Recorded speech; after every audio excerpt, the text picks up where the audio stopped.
Get up indoors, qualify August 18th through the 21st for the inaugural Birmingham Indoor Open, individual stroke play, flexible tee times, and a $500 championship prize. Then gather your crew for the Big Rooster Scramble. Qualify August the 4th through September 4th. The top 3 teams advance and one leaves swing away as the Big Cock champions. Book now.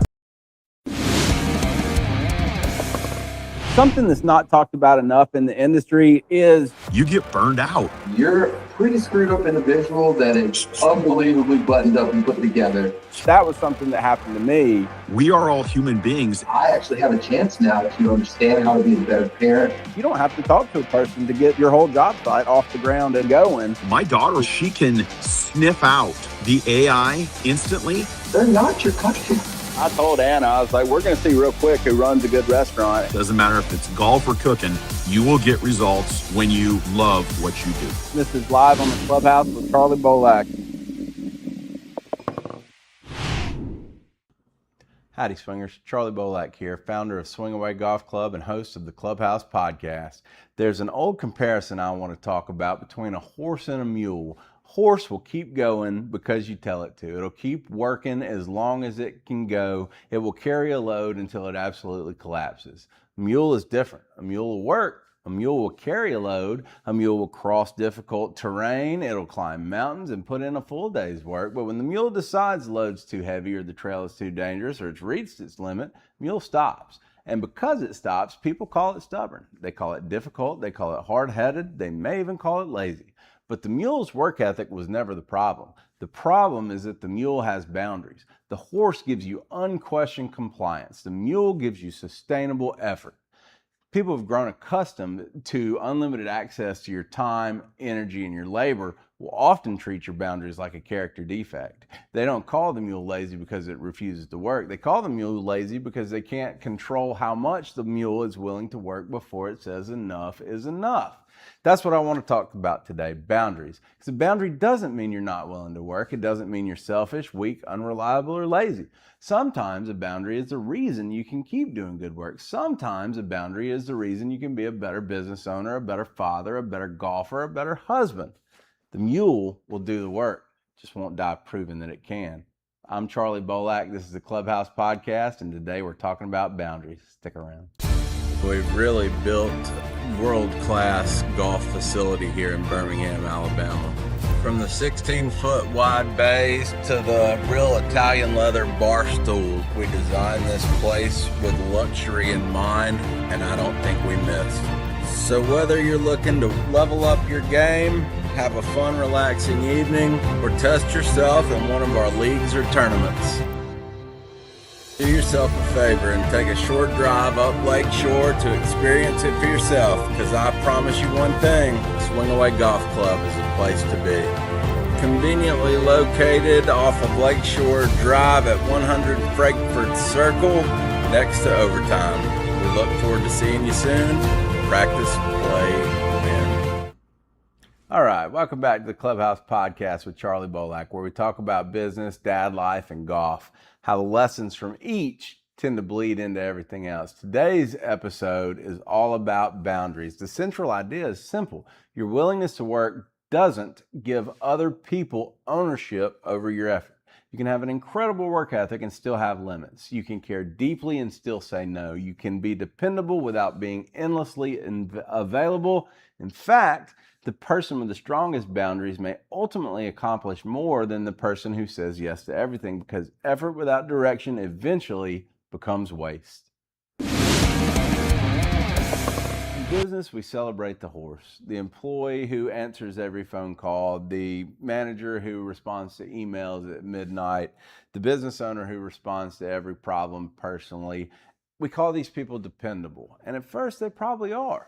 But there's a point where dependability turns into unlimited access.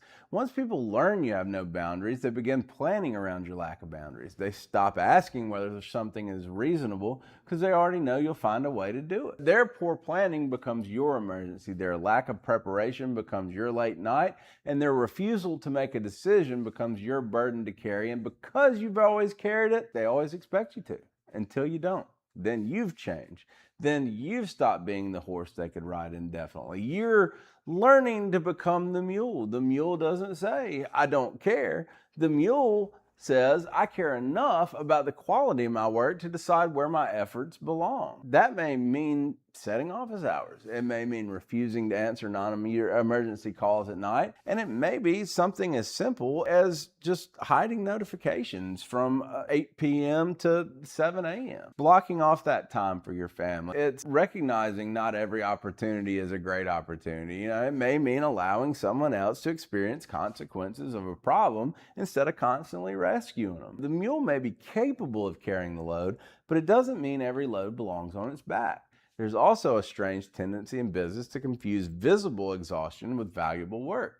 People admire the person sending those emails at midnight. They're less impressed by the person who built the system that eliminated the need for midnight emails. One of my bosses asked about an upcoming safety inspection I had. Said, you haven't been reaching out, you haven't had your normal questions, blah, blah, blah. Basically a mini check-in, right? Are you there? Are you on track? You gonna do well? I had been working on it internally. That was my third one to go through at that point. So I had my ducks in a row, and I didn't need my hand held. I was never much of a person that needed a whole lot of direction, but what I did like was kind of like you would ask the teacher if they could check over your work before you turned it in, that kind of, right? Who doesn't like that from somebody you expect that has the knowledge, that's been there before, and you seek that guidance, right? But after a while, you get pretty comfortable in it, and it was just a little check-in. Hey, you going to be good on that? I hadn't heard much about it, and I rocked it out, followed that email up with a nice little snarky comment, and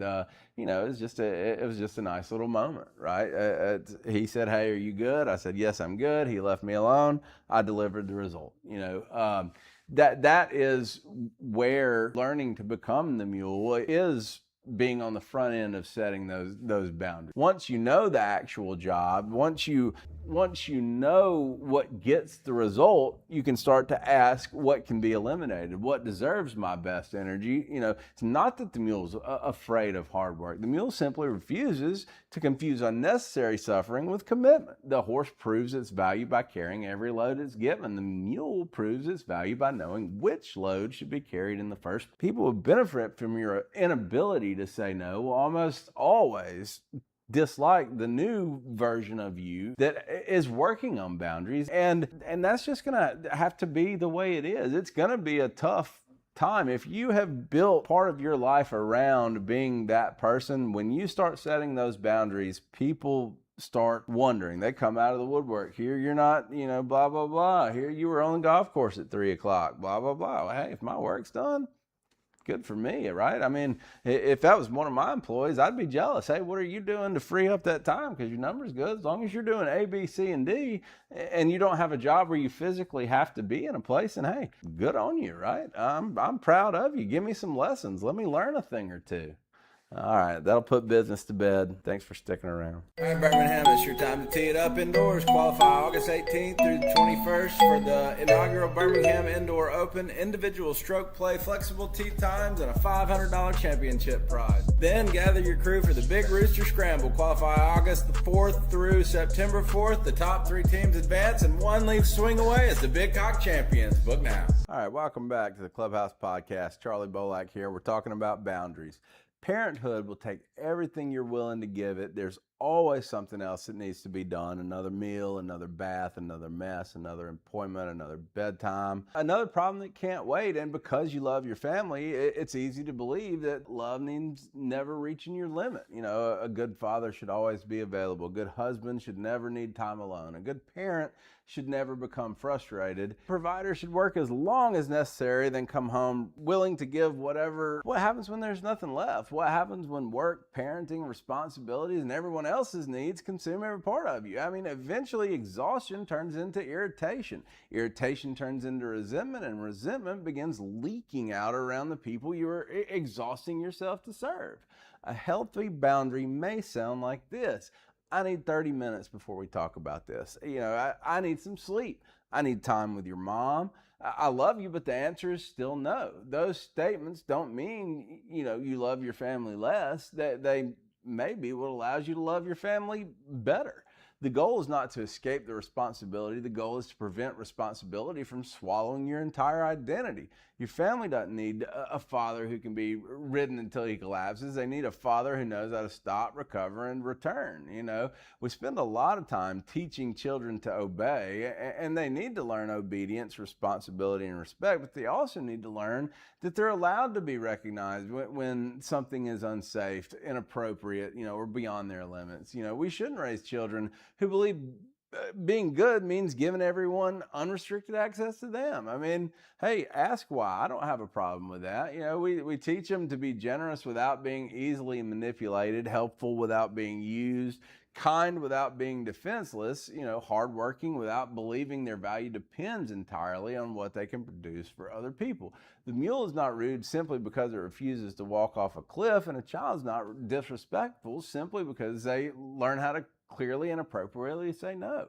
The horse keeps giving until there's nothing left. The mule understands that the rest is not separate from the work. The rest is part of what makes tomorrow's work possible. If you can't stop and take some of that off, then the version of you that your family is getting is not the version of you that your family deserves. So take the time for yourself. Find a way to squeeze in golf. That is why Swing Away Golf Club exists, because I found a way to put golf in my basement and play 18 holes in 45 minutes instead of 3 hours. Now we've moved to a house without a basement, so golf is at Swing Away Golf Club. It's still 10 minutes down the road, and I can still play in under an hour. That's what we have to do to make these things work. We have to find ways of keeping our identity. If we're workaholics, we still have to, be our own person. If we're parenting multiple children as hard as we can for as long as we can, we still have to have a place to go to have a retreat or relax, a few deep breaths, so that we can be the person we want to be. Because I can promise you from personal experience, when you're worn out, when you're overtired, you're frustrated, you are not putting out what your family deserves as a version of yourself. All right, let's take a break. We'll take it to golf and take it home. And remember, if you hear somebody saying they're learning to be a mule, give them a thumbs up. Great golf brings people together. At Swing Away Golf Club, the experience is built for golfers and everyone who comes with them. Experience North America's only mechanically actuated virtual green with ball tracking by PuttView, paired with Full Swing Pro 2.0 simulators trusted by Tiger Woods and John Ram. Every swing is captured, every shot is real, and every putt reacts exactly like it would on the course. Serious golfers can dial in their game with tour-level feedback and unmatched realism. And for friends and family, Swing Away offers a comfortable, welcoming space with great food, a full-service bar, and fun, interactive experiences that make it easy for anyone to just jump in and enjoy the moment. Play iconic courses from around the world, share the experience together, and enjoy a place where competition, connection, and atmosphere all come together. Swing Away Golf Club. Practice, play, win. All right, folks, thanks for sticking around. Let's bring it home to golf. And this was really the easiest one. And when I was thinking about my golf game, that's where the whole idea of the boundaries episode came from. The horse just beats the balls. The mule trains. The horse is the golfer who goes to the driving range, buys the largest bucket, and just starts hitting and hitting and hitting.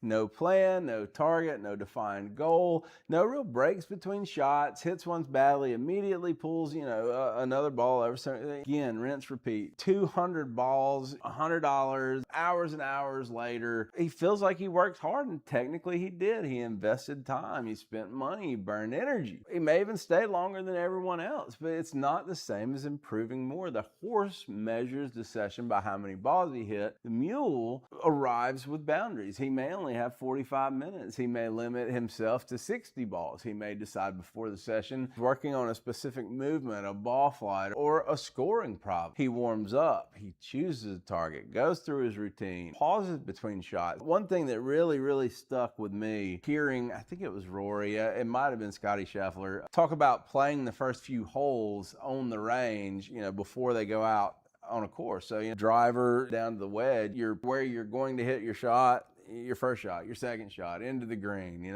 and it is amazing to me the amount of study that would take. I couldn't just go out and visualize hole and my ball. I guess, of course, I've played more than any other in my life is Bentbrook just up the road there. And if you ask me to walk through, you know, the 9 holes of Brook in my head, I could do it. But there's, you know, I'm sure there's details I'd miss. Like number one, if I remember right, is a pretty much straight. Then you have to hit it left to get into a right angle. Or at one point there was a tree. I don't think the tree is there anymore, but there is a lake. And, you know, but for them to be able to week in and week out, put that recording of those couple of holes in there, go out to the range, play those shots. And we don't know. I mean, heck, if I was playing Augusta, I you know, and I knew it was coming up, 6 out of 10 shots that I ever hit would have to have that in my mind, in the back of your head. Are you going to play Augusta? This could be this hole. Now, I don't know that course well enough, but if you did, imagine the effort that it takes to do that. Imagine the brain power, the computing effort, as we were talking about the processing power on the mistakes episode. It's incredible to think about. So when the mule is on the driving range, he may spend part of the session just on wedges, you know, part on approach shots, part on simulated holes like we just talked about. When the quality of the work begins to decline, he stops. He takes a rest. He may call it, say, hey, my brain's just had enough. Or maybe he's going to run to the grill, you know, have a soft drink and a bag of chips, kind of relax, get that, you know, game back in the head states and reapproach it. You know, to the horse, that looks lazy. The horse might think, well, hell, I hit 250 balls. He only hit 60. The mule didn't go to the range to prove how long he could stay there. You know, he went to the range to work on his golf game. His goal of being there was to become a better golfer as opposed to just get out there and hit balls. I mean, the horse's goal was to hit balls. The mule's limited time forces him to make decisions. If he only has 45 minutes, he can't waste them, you know, mindlessly hitting the same club. If he has 60 balls, every shot needs a purpose. The boundary creates focus. The boundary forces him to decide what matters. The boundary turns practice from activity into training. You know, that golfer may ultimately become a better golfer while spending less time and money, you know, because he's maximizing these efforts, you know, inside the boundary instead of removing every boundary and wasting effort. The horse beats balls, the mule trains. The horse practices till he's exhausted. The mule practices until the useful work is complete. Golf improvement requires repetition. It requires discomfort. It requires patience and hard work. The mule is not looking for a shortcut that avoids the work. He's looking for the most effective way to do the work. There's a difference between productive repetition and mindless repetition. Once fatigue changes your posture, grip, tempo, decision making, you may no longer be training the swing you intended to build. You may be rehearsing compensations.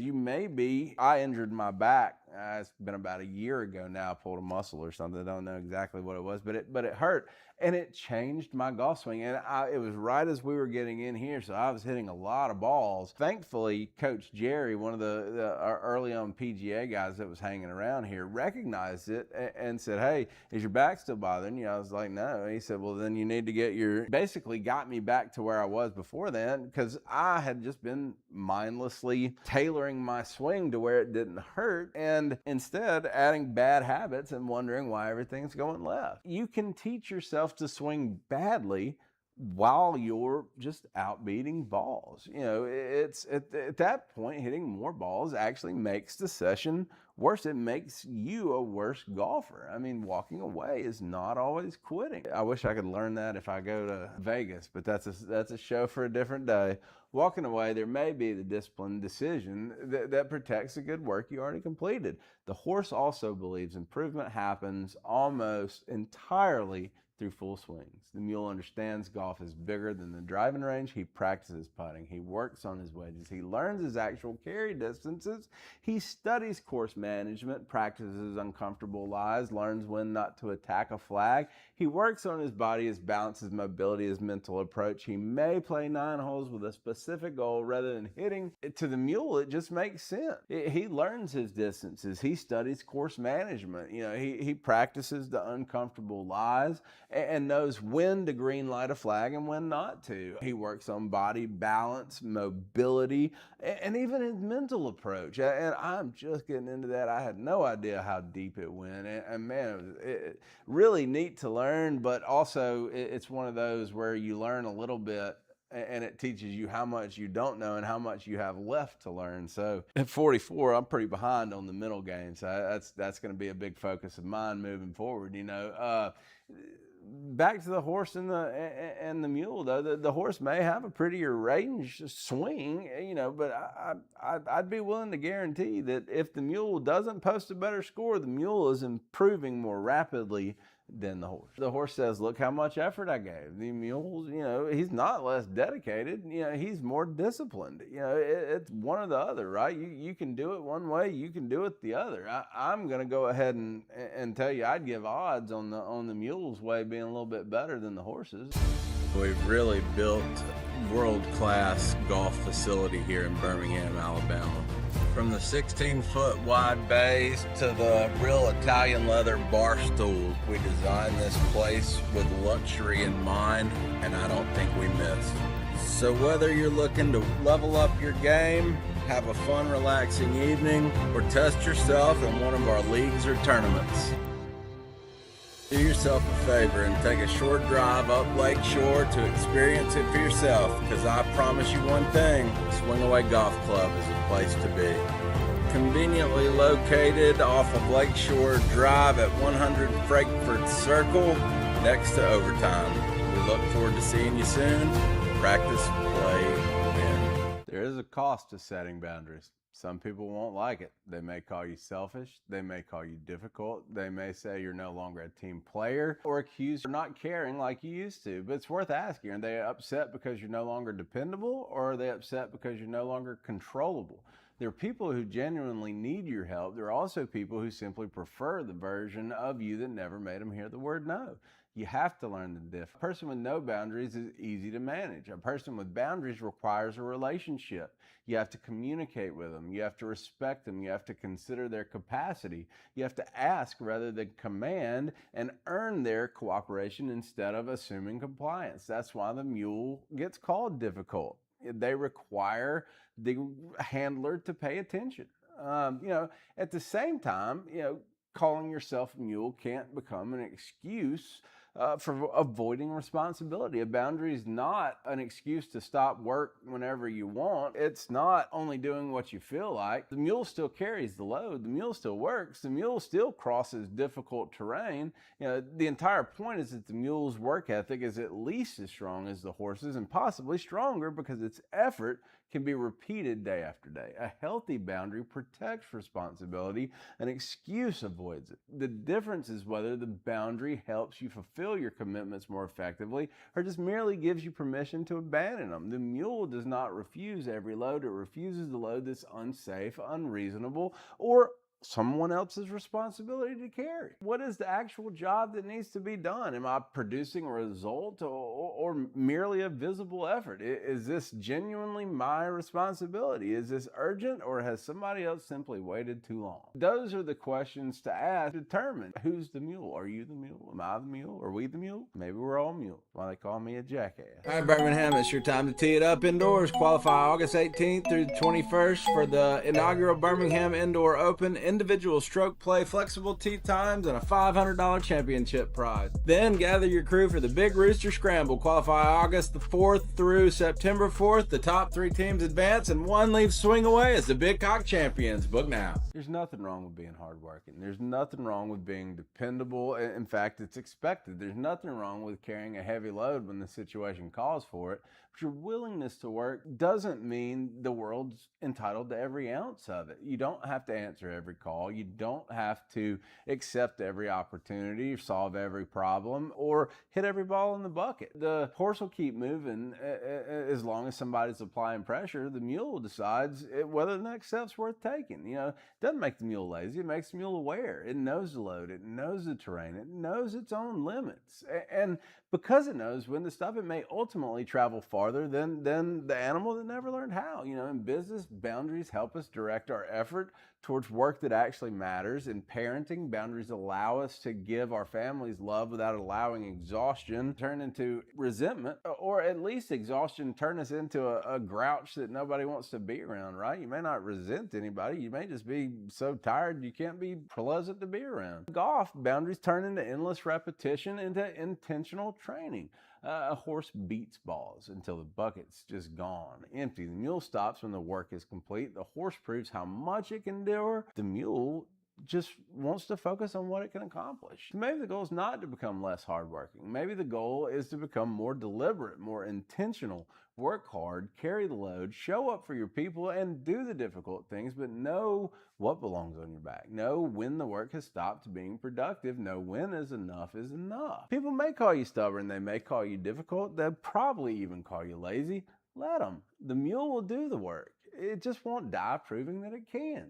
I'm Charlie Bolak. This has been the Clubhouse. Thanks for sticking around. We'll see you next time. And remember, being a jackass isn't always a bad thing. See you next time. Something that's not talked about enough in the industry is You get burned out. You're a pretty screwed up individual that is unbelievably buttoned up and put together.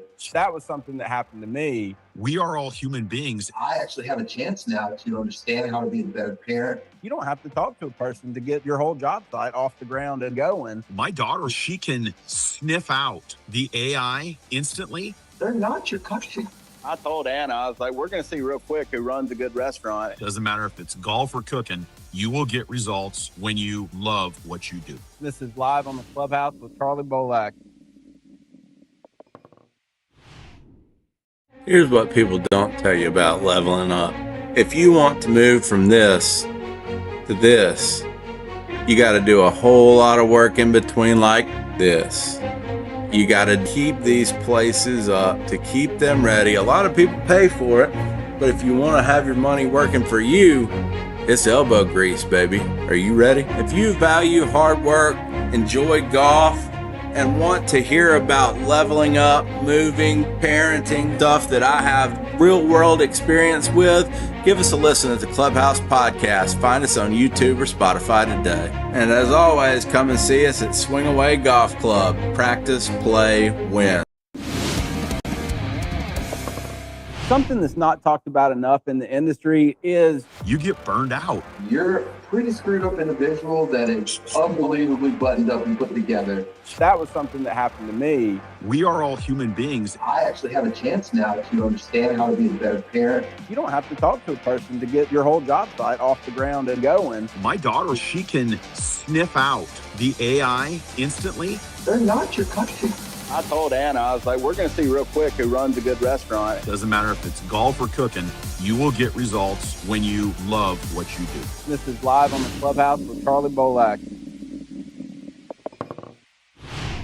Howdy, folks. Charlie Bolak here, founder of Swing Away Golf Club and host of the Clubhouse Podcast. We appreciate you joining us. We got a great show today. It's all about leveling up. We're going to connect it to all three phases. We'll be right back. Stick around. Great golf brings people together. At Swing Away Golf Club, the experience is built for golfers and everyone who comes with them. Experience North America's only mechanically actuated virtual green with ball tracking by PuttView, paired with Full Swing Pro 2.0 simulators trusted by Tiger Woods and John Ram. Every swing is captured, every shot is real, and every putt reacts exactly like it would on the course. Serious golfers can dial in their game with tour-level feedback and unmatched realism. And for friends and family, Swing Away offers a comfortable, welcoming space with great food, a full-service bar, and fun, interactive experiences that make it easy for anyone to just jump in and enjoy the moment. Play iconic courses from around the world, share the experience together, and enjoy a place where competition, connection, and atmosphere all come together. Swing Away Golf Club. Practice, play, win. Welcome back. Thanks for sticking around.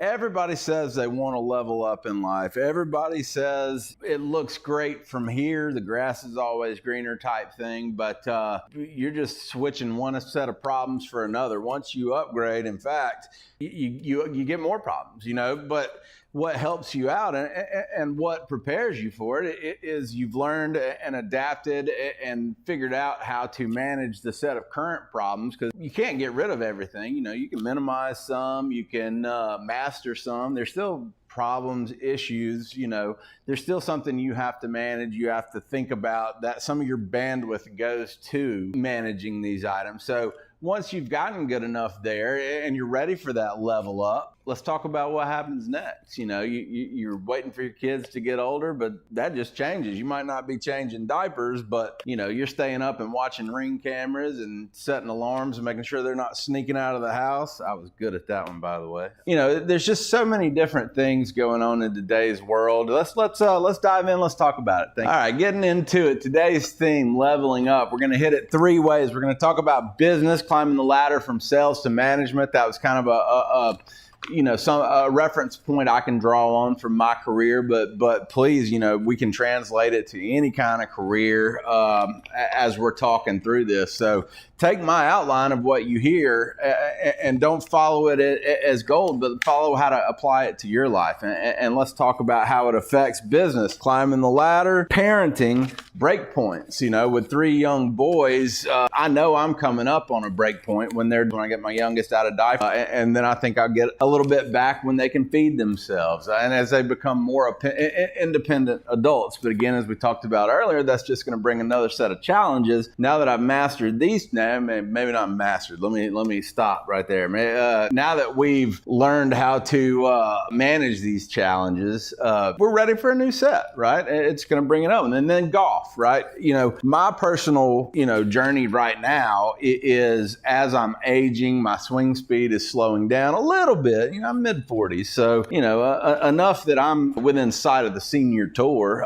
So, it changes your perspective on things. It changes how you deal with things, and it changes your golf equipment. So let's talk about how we can do that without chasing fixes that don't work or breaking the bank. Stick around. All right, folks, welcome back. Thank you so much for sticking around. If you made it this long, you notice change of outfit here. Shirt's gone. Everything seems a little bit different. It's the next day. So as I was trying to wrap up the segment on golf leveling up, I think we'd gotten to equipment. A guy walked in that a really good guy, one of our first. In fact, I think he was our first corporate member, and really great guy. We appreciate him here. And so we talked for about an hour, and just the day had progressed to the point to where I couldn't get back into it. But I was talking with Anna last night. It was one of the rare nights where we actually had time to sit around for, I don't know, probably 30 minutes. Both of us were exhausted, but enough was done that we were able to get in bed. So we just wanted to catch up for a few minutes, and we were talking about kind of the show and our days. And we got into it. I said, just what a great topic it was, and how, it relates to everything we've got going on right now with, the business, moving house, consolidating by getting rid of some toys and things to make this move for the house. And leveling up is just something that it's a natural progression in life for those who want it, but it's not for everybody, right? It's not everybody wants that next level of house, that next level of car, that next level of bag. And I was talking to Chase. He's like me. He's kind of, we're very driven people. We're willing to put in the work. We know what it's going to take. We're discussing, the difference in the type of guys that we feel like we are versus, the people that have found their happy place. And not that we're not happy. So this is something that he and I, laid out and went very in depth in. And I so wish he would have let me record it, or we would have been sitting here. We were actually sitting at a table right over there. And it's a hard truth. There's just some people that are willing to work more to get more. And it's funny, he and I at this point look at it as kind of a character flaw in ourselves. themselves that were relatively, materialistic people or materialistic enough to. Anna's getting pretty close these days. I'd put myself at a 60 here and easily another 25, 30 around the house. So I don't know where that 80-hour figure comes from, but the people who want these things that are willing to put in the work are the ones who are going to get to level up, and the ones that sit around thinking that it's going to come to them, man. I mean, it's just a hard truth. I'm sorry, it's not going to. Some people will buy a lottery ticket and win, and if that's you, great. That's awesome. I still buy my tickets. I still convince myself I'm going to win every time. But at this point, at 45 years old, I realize that half my chance of winning it is gone already anyway. So it keeps it in perspective for me.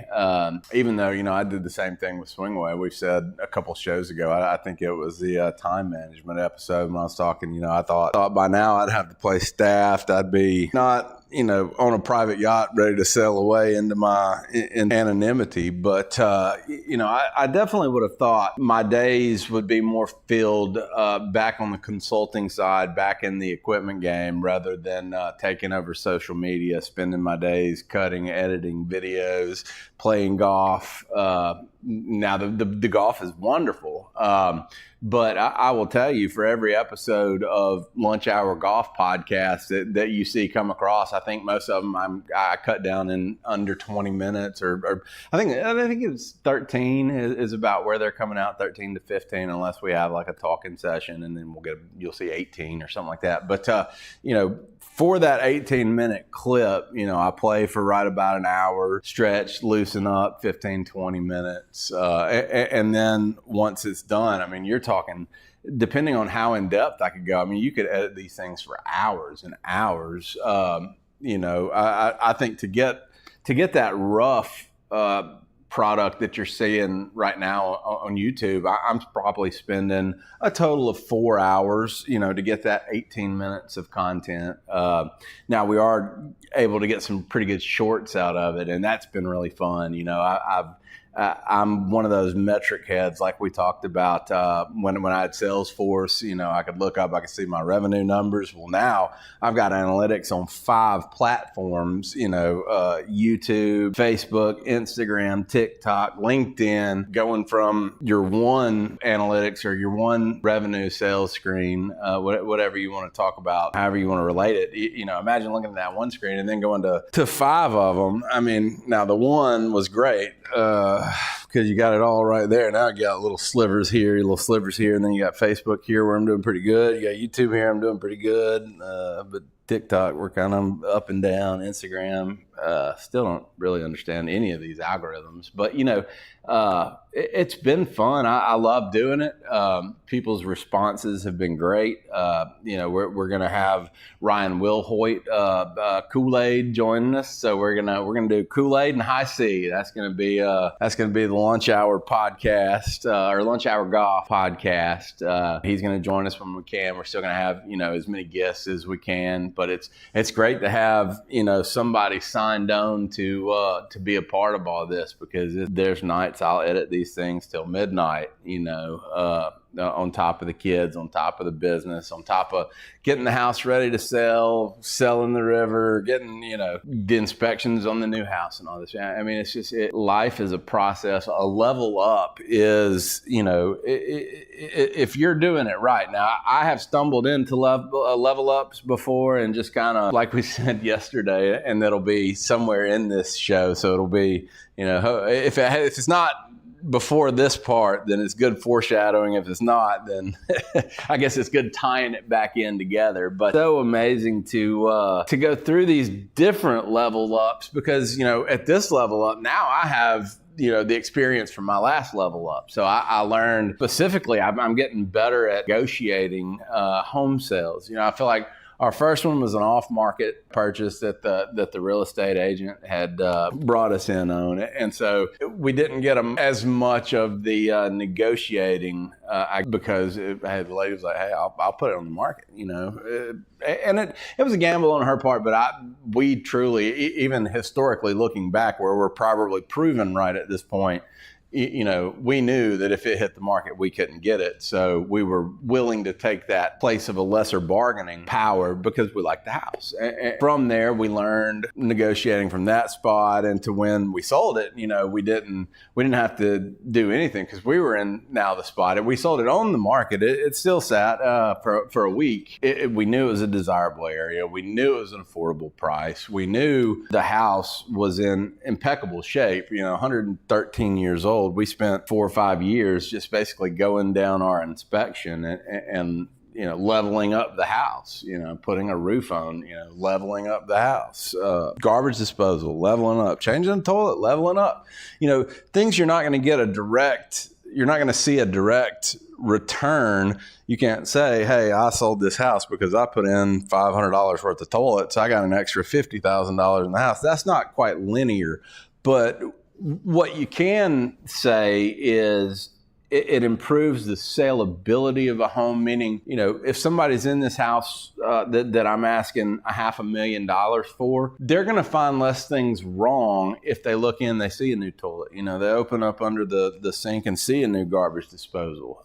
They see a new roof on the house. They see the garden well maintained. There's no direct link to say, hey, this aspect added this much value to my house. But you can say that there is a correlation. We don't know what it is, where it is, why it is even, although, the why is internal. You just know there's enough people out there that why makes sense to, that's a good why, but there's no way to assign a value to it. So you just have to take these things on understanding or on faith, if you will. And that's been a fun part of leveling up to kind of play with it. And I know we're just kind of running through the topics of this entire show that we filmed, 98% of yesterday. And I just wanted, at first I was just going to come in and wrap it up, but it's just, it's been such a close topic to what I'm going through and what I've been through in every, basically aspect that we talk about, our career on the business side, our family on the parenthood side, and our, even on the golf, there is still a leveling up component. I've still gone through it. Like I said, I've only once in my life bought brand new irons, and the time I did, I'm pleased with them. Not saying Club Champion did me wrong, but I still, in retrospect, I had no business buying or playing blades for the years that I did. A proper, cavity back or more forgiving club would have fit my life, my game better, even though, I swing into it. I fit, quote unquote, into it. So, leveling up is just such a relatable topic, and don't see where I'm at now and say, hey, I'll never get there. If you're younger now, I will say I was going through my demographics the other day, and we're 96% male, and as well as think of that 96% male, 34 to 52 is somewhere near 80%. So one of the highest examples of hitting your demographic that you'll ever see. Now, it's golf. We talk about, golf, parenthood, things like that. Not saying that women aren't interested. I'm just saying that I'm hitting my demographic, and I would love to have more females. And hey, I tell you what, women, I've been trying to get my wife on here forever. We even shot like a little test episode, and it was fantastic. But getting her and I together in good clothes, or good enough clothes, apparently, it's such a task that we just haven't gotten there yet, but we will, and we'll have fun with it. So let's see. Is there anything else I want to wrap up from the show yesterday? I think just that little bit of golf that we just talked kind of wraps up what I was talking about when Chase got here. And I'll probably, as I'm editing this, I may come back and add something maybe as a voiceover, or maybe you'll get to see a third outfit. I really only have about 6 or 7 of these shirts. So, never know what day it is. We might be going back and adding B-roll. I guess you can tell by my hair, it gets longer every episode. We are going to do an episode with Donald Charbonnet, Elliott Vigil, myself, the one and only Kool-Aid. Kind of go over a state of the industry kind of thing. You know, Elliot brings a very interesting perspective of the industry from the general rental, aerial, big box type sales and sales leadership and sales training. And he's so good at it, man. I tell you, the one thing, even going back and editing the videos or the times that it's kind of popped up as I was reviewing playlists and I've listened to segments of it. I mean, the way he's so clear, concise, you know, just loquacious with his wording and timing. It's just, I mean, he's obviously got a ton of experience. He's done a lot of this, has some good coaching of his own that he's received and that he's able to pass on and he's able to bring to the show. I mean, man, I mean, just one of the easiest flowing conversations I've ever had. So Elliot, and then Donald Charbonnet, man, that episode was fun. I mean, what a guy, what a story, what a history, and what a valuable set of experiences and perspective that he can bring to the show. So, I mean, man, we'll start teasing this now. And look, it could be a while. We're in the process of setting schedules. So, you know, to get us all aligned, first of all, and then to get all the stuff downloaded, uploaded, edited, cut, posted, it could be a month. I mean, shoot, you never know. They may come back and say, let's do it Monday. I get it edited. It could be next week. I would not count on that, but hopefully we'll tease it for a couple weeks. Then we'll start dropping clips, and then eventually someday we will have a show with those guys. And man, thank y'all so much for being a part of the journey, joining. We made some posts today. Our social media is just doing wonderful.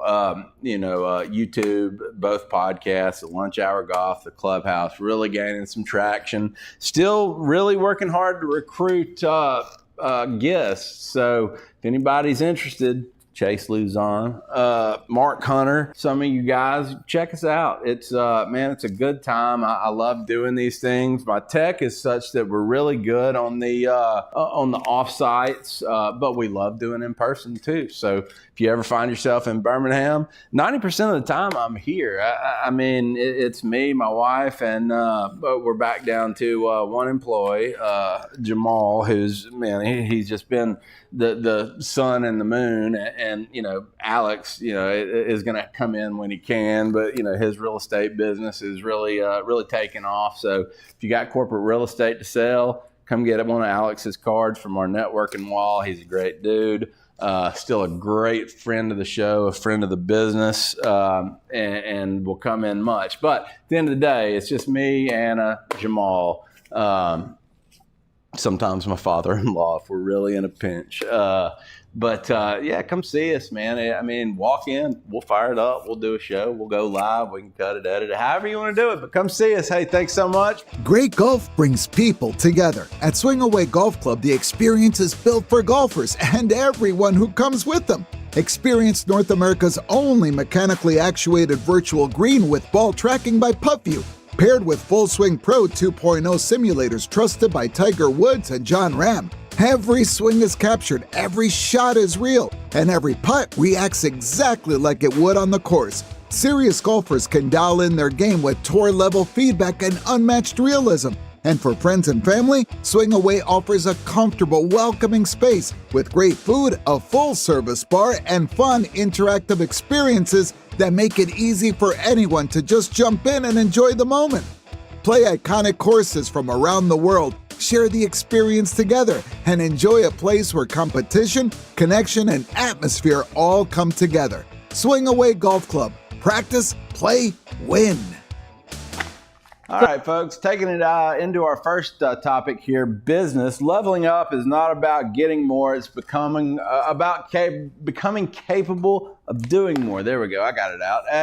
And it's, it's important because, like we talked about earlier, that's the only way you're going to get to the next level. I had a boss one time recommend a book, and it wasn't my favorite, but it was, there were definitely good points. It's called What Got You Here Won't Get You There, and it's basically I don't remember if it was written directly for salespeople who'd gotten into more of a management role, or I don't even remember if it was ops management versus sales leadership. But you get the gist of what got you to that point, what got you the promotion. In the first place is not the set of skills that are going to take you to the next level, right? If you're journeying to a C-suite position and you started out, take my history. You started out as inside sales. You get in, you learn the computer system, learn a little bit about the equipment, and then you go to an outside sales role. Which I think they had me split as a sales associate for a few months, an hourly position into a salaried outside sale commission rep. So you follow those progressions, and then you have that stop at the outside sales, and that's really performance based. You can tell by the metrics how these people are doing. Now there are exceptions, obviously. I've seen guys really out there working that weren't given the proper time to kind of grow something. But generally, for the most part, an established rep or an established territory, either one, you're going to get good enough trackable numbers to know if they're sleeping till 10 and back home by 2, or if they're out there grinding. So. From taking that all in and from being the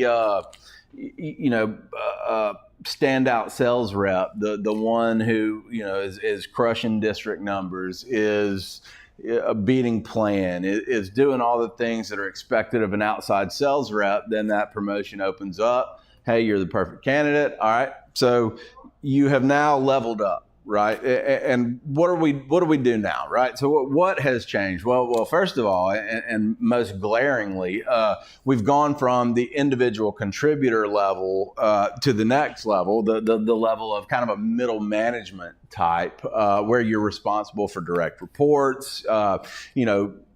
People's career kind of hinge on some of the things that you do. And, you can related a lot to the military these days, in the corporate world anyway. With efficiency reports is huge in the military, and now you have the annual reviews, and a lot of these engagement type firms are driving for quarterly reviews, feedback upon demand, because you do have those employees that need to hear a little more often than others that hey, you're doing a good job. We appreciate you.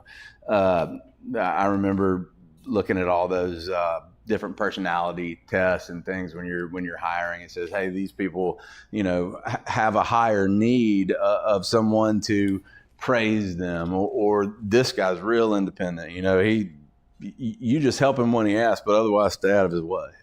And that's one of the things that was tough to me, learning to take a step back out of that individual contributor role, because it was always me, see problem, fix problem, customer happy, yay. And that was my calculus for everything that I did. And before I got into that leadership role, and I always said, my stop at United was more of a sales leadership than operations, even though, your 9 to 5 was the sales leadership. Your, 5 and after was keeping those operations tight, making sure nothing slipped through the cracks, keeping your inspections up, your scores, things like that. It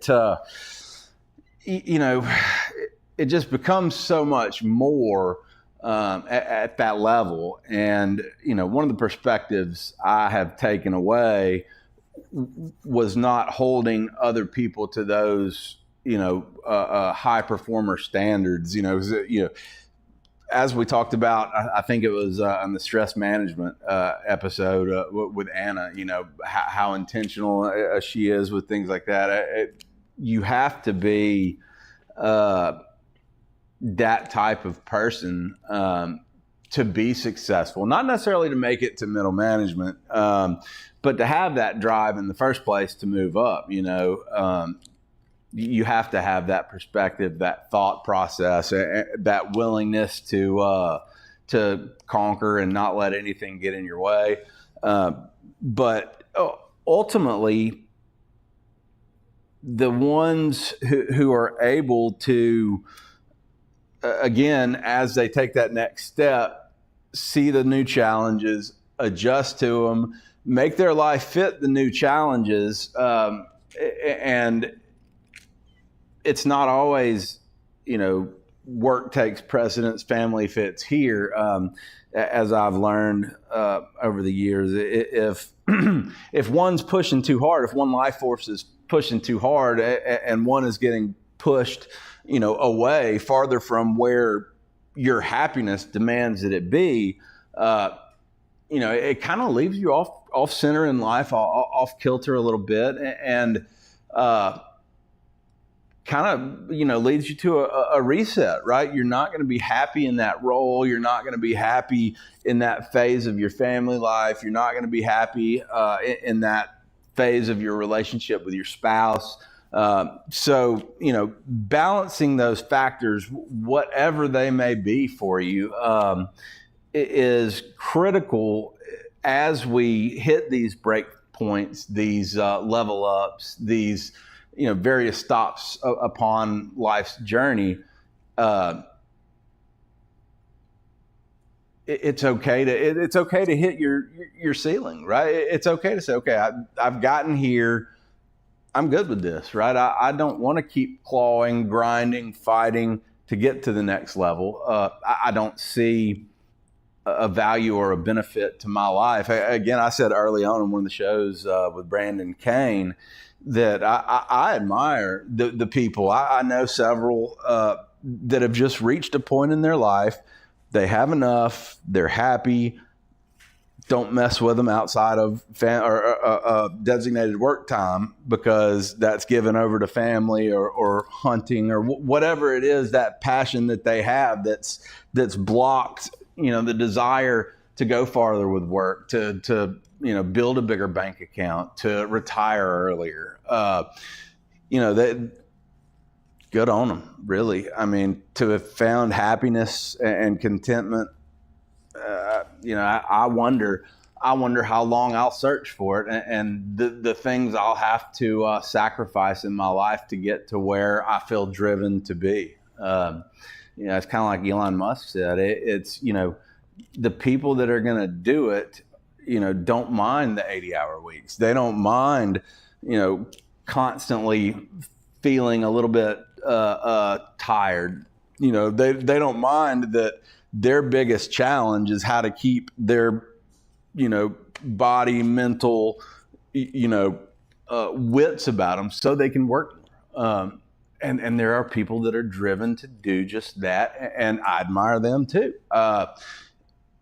That takes a certain type of person. I don't think I'll ever be that guy either, to go to the other side of it. You see about the business people that are up at 3 a.m., trading yen, speaking Japanese on a cell phone in the middle of the night, pacing. There are people that make a lot of money doing that, and there are people that absolutely thrive in that type of pressure situation. And man, good on them. That they found their thing.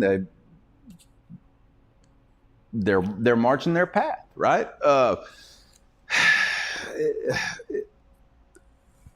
It's a fun journey. It's a fun thought process to go down that road, kind of like buying lottery tickets and convincing yourself you're going to win. I mean, I know I did with this place. I mean, if you would have asked me before I opened, a year in, where would I be? This place would be staffed, and I'm, maybe not on a private island somewhere, but, I'm taking a little mini vacation with my family, or doing something that the success of Swing Away, or immediate success of Swing Away, has allowed me to do a lot quicker than will actually be the case if it does turn out to be at all. But again, if this happens to be a little bit of a financial loss to have learned all the lessons that I've learned and picked up all the, connections, relationships, knowledge, worth every penny, whatever that penny turns out to be. All right, well, I think we pretty much hit leveling up in the business world about as hard as we could. Now let's take it home to the personal side. Stick around. We'll be right back.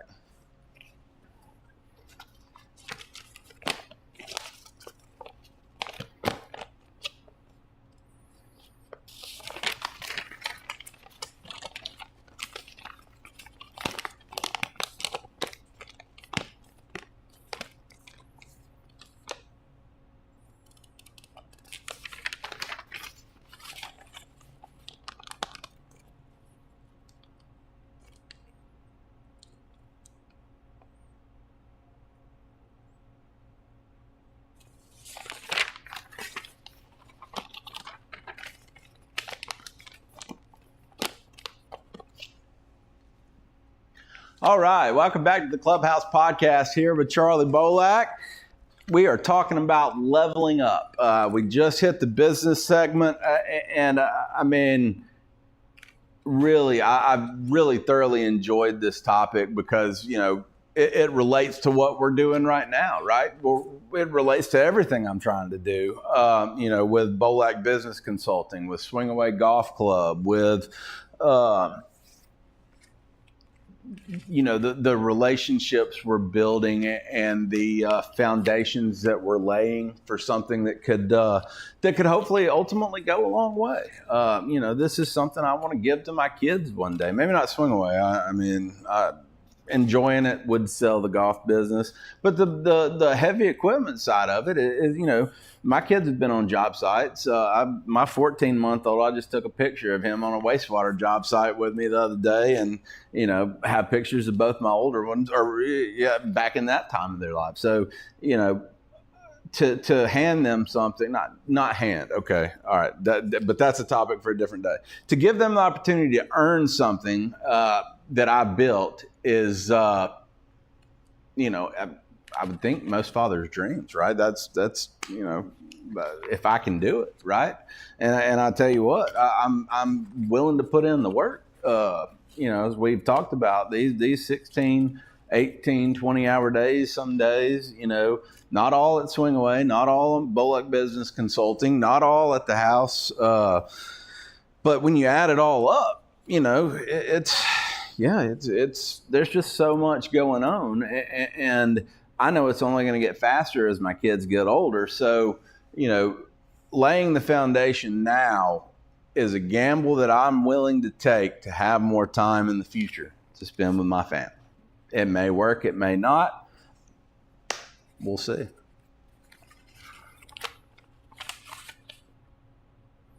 All right, so breakpoints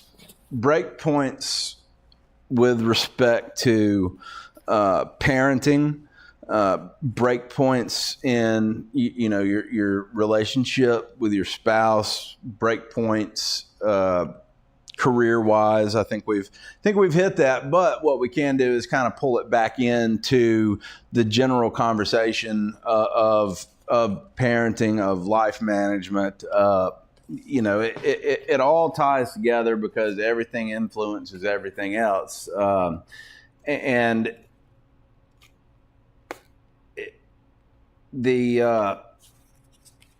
Just the way it could all flow together when it needs to.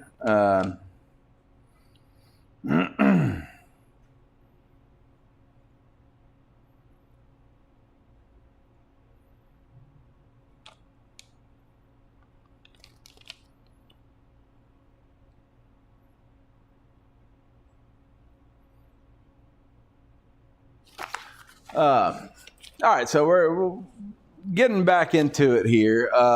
The break points. What are the break points you've been to, right, or through to this point? A 6-year-old special needs. There's different break points as he develops. Differently than the other boys. But I'll tell you, the first big break point with Teddy was Well, I don't know. So I was going to say getting them out of diapers, but really when they can just start holding their own bottle, liquids, formula, whatever you're feeding them, man, I tell you that was huge for Leah, for all three of them, really. I mean, not having to just sit there, hold them, give them the bottle. I was rushing that one. I love my kids, but I'm so type A. I do not like being in one spot for long at all.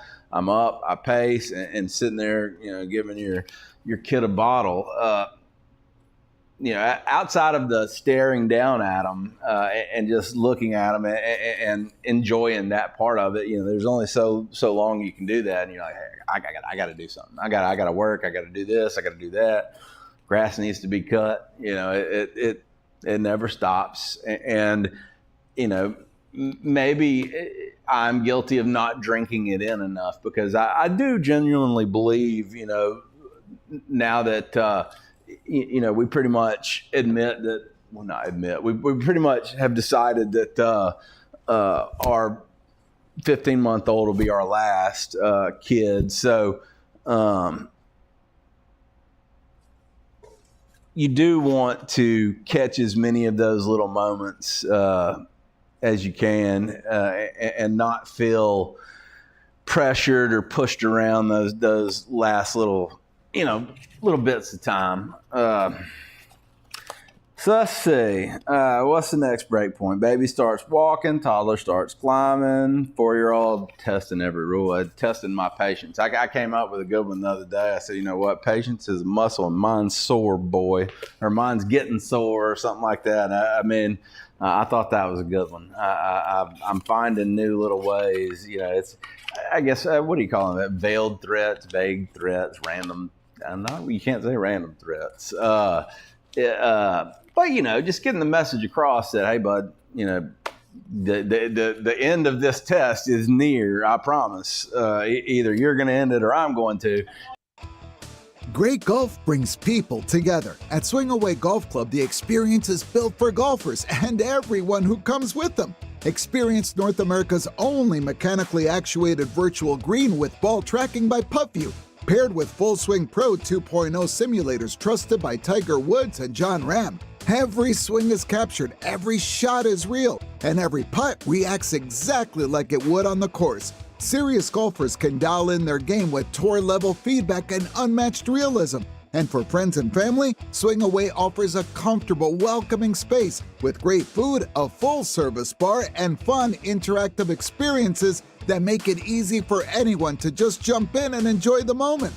Play iconic courses from around the world, share the experience together, and enjoy a place where competition, connection, and atmosphere all come together. Swing Away Golf Club. Practice, play, win. All right, and we're back here talking about break points here. I apologize for the delay.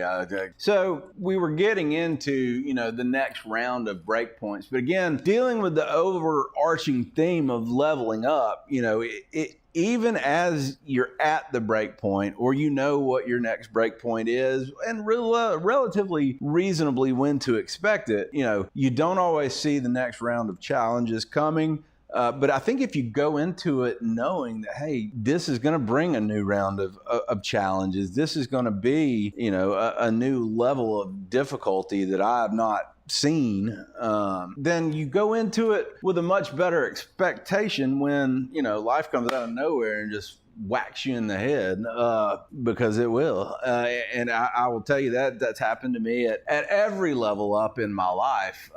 Now, sometimes it's been mistakes of mine. Sometimes it's been, just the universe, it was my time, I guess.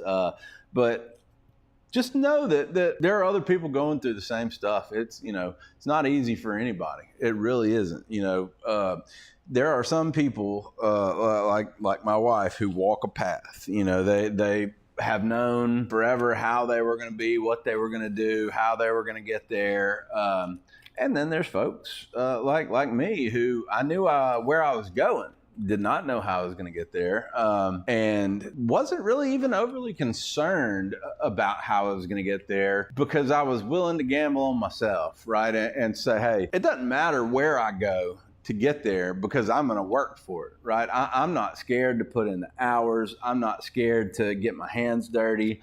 I'm not scared to learn. And the biggest benefit in my life has always been that I've never been scared to ask for help. I think probably has something to do with being raised by a single mother. She was an RN at a hospital not a half mile from our house, and I had family 20 houses right up the road.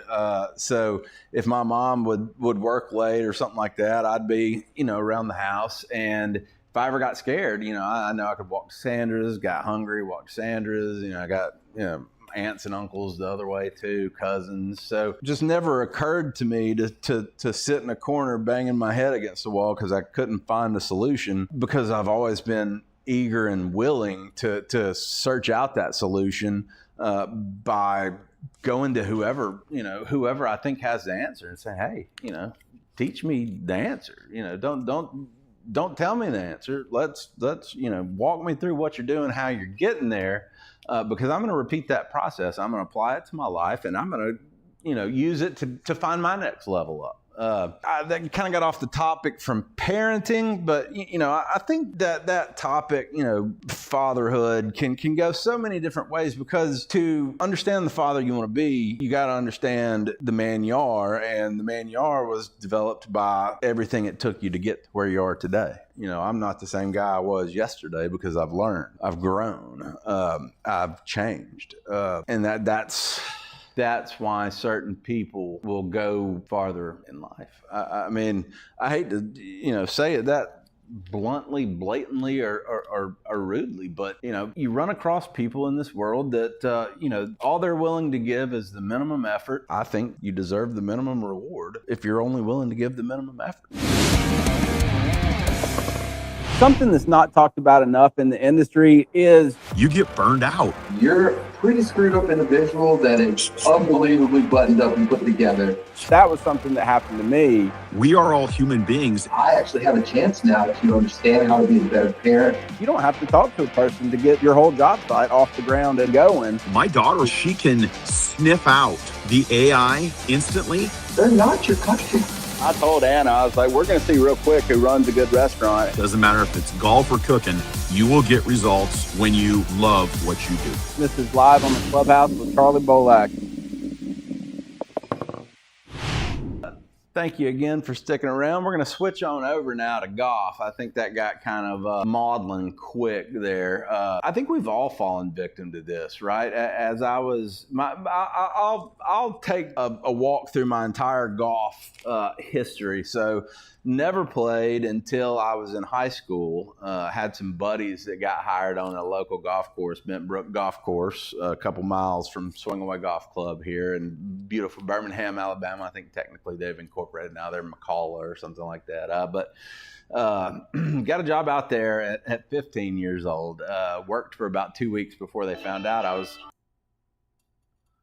I meant to hang up the phone and I hit stop recording. I'm glad I caught that, or we'd end up in a situation where we had a guy talking on screen and no audio. I've done that before several times. It's frustrating. All right, so here we were switching back to golf. I was going overall, kind of history of my golf. Get hired at Bent Brook Golf Course, 15 years old, couple weeks of work. I think I'd gotten one check, and it might have even been when they were processing. I think they were processing my first check, and somehow my birth date flagged as, hey, he doesn't have a driver's license.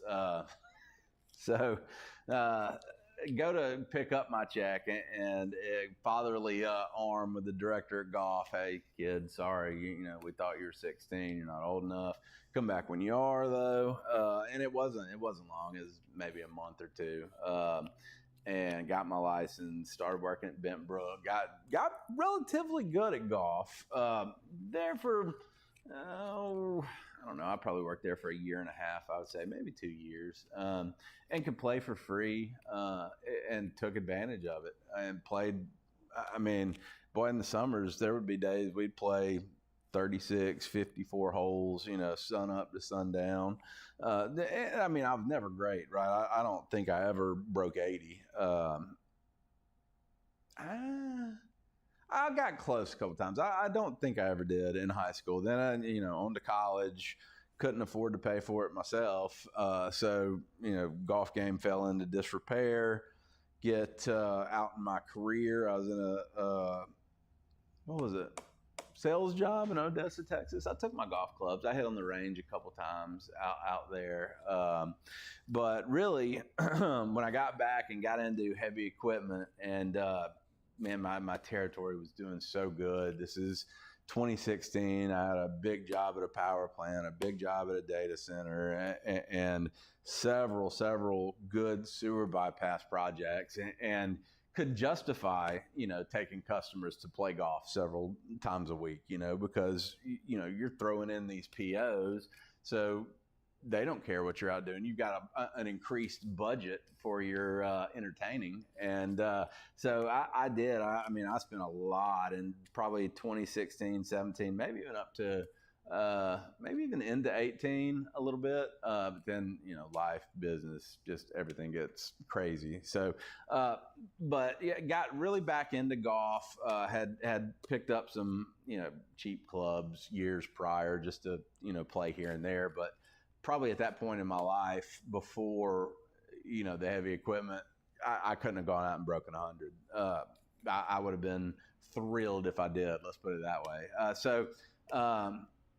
2016, though, that changes. We're playing a lot of golf. I'm making good money.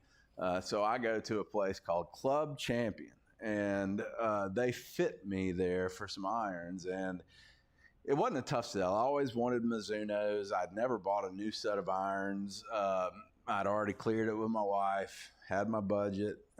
So went in and get fitted, and of course, fit into blades, which I did not need. I was not good enough for blades, but because the 3 shots I happened to hit with that head and that shaft combo were the best of the data points we got in the fitting, I got blades. And I kept them for years. Now, I love the clubs. Nothing against Club Champion or definitely Mizuno. I still have a set of Mizunos.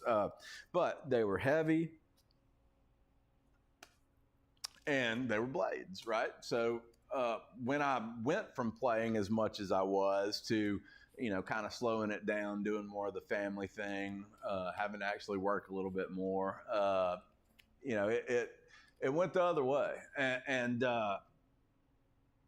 looks like we're going to have some people coming in here. I'm going to try to wrap this segment up real quick, but I do have a lot of topics. So they'll probably end up being a cut and fuse job here. But yeah, let's go through real quick. See if there's some high points we want to hit. Well, let's just finish the story. So, all right. So Mizuno, we got the blades, hit them great, loved them for years, slowed down. My ability to play slowed down, and, gained a little paunch there.